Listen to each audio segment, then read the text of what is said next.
Punane, kollane ja sinine. Need on kõige põhilisemad värvid, mida sa kasutad tavaliselt. Nendest saab teha teisi värve. Roheline. See on nagu arbuus ja mahlane. Mina arvustan kollane. Sellepärast, et nagu kollane on selline rõõmus ja selline oranž ja sinine.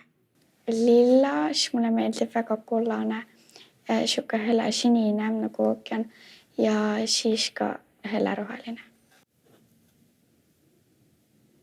Sinine, tume sinine. Nagu tume, nagu tormipilved või? Ja mina arvestan punane, sellepärast, et punane on natukene nagu tuli ja nagu see tundub nagu vihane.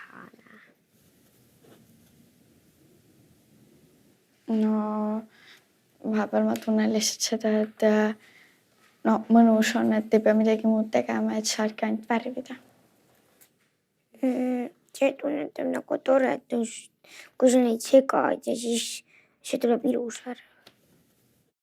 Kollane ja oranž, nagu kollane ja punane ja siis on siin punane ja valge.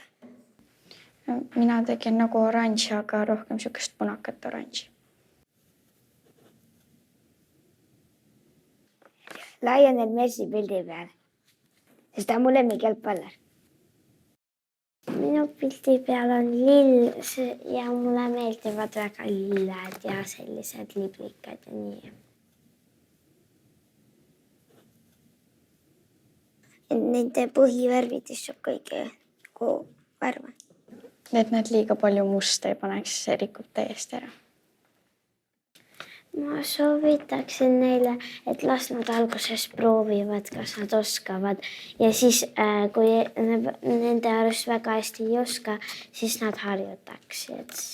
Ma soovitaks niimoodi, et nagu algul nad teeksid ja siis vaatavad, mis värv kokku saab ja kui nad vaatavad internetis ka, mis värv peab kokku saama ja kui õiget ei saa, siis proovige uuesti midagi rohkem, midagi vähem.